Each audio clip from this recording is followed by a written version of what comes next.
ابن عباس فرمانے لگے کہ قیل یا رسول اللہ، اے اللہ کے رسول، ایو جلساءنا خیر،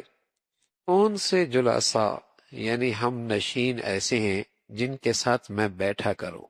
ان لوگوں کے ساتھ میں اٹھا بیٹھا کروں، ایو جلساءنا خیر۔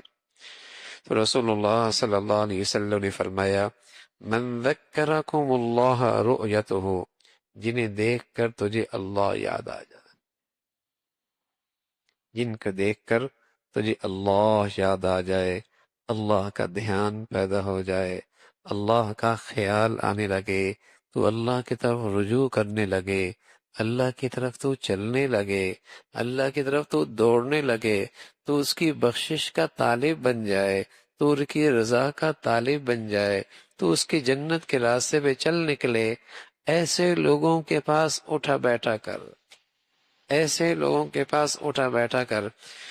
وزاد فی علمکم منطقہ، اور ان کی گفتگو سے تیرے علم میں اضافہ ہو،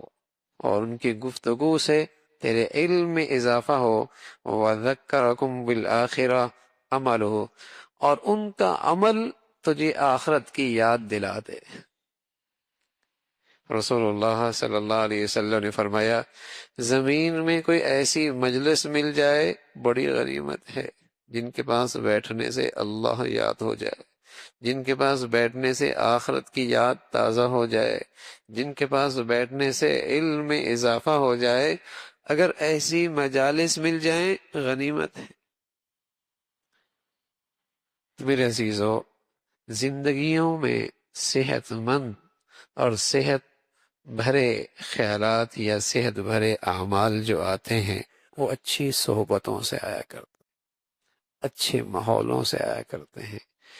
پہلے تو یہ چیزیں بہت کثرت سے میسر ہوا کرتی تھی، ہر گھر میں، ہر محلے میں، ہر جگہ ہی اللہ کے نیک بندے ہوا کرتے تھے۔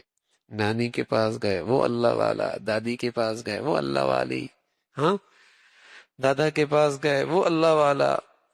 تو بچوں کو نئی نسل کو یہ ماحول کثرت سے ملا کرتا تھا، بڑے بھی انہیں اچھی باتیں سکھاتے تھے، نانی نانا بھی اچھی باتیں سکھایا کرتے تھے، ان کی تربیت ہر ماحول میں ہوتی رہتی تھی۔ اور اب میرے عزیزو، کسی کے پاس وقت کوئی نہیں۔ اب میرے بچوں کو سکھانے والے کون ہیں؟ ظاہر ہے انہیں کوئی نہ کوئی تو صحبت چاہیے نا،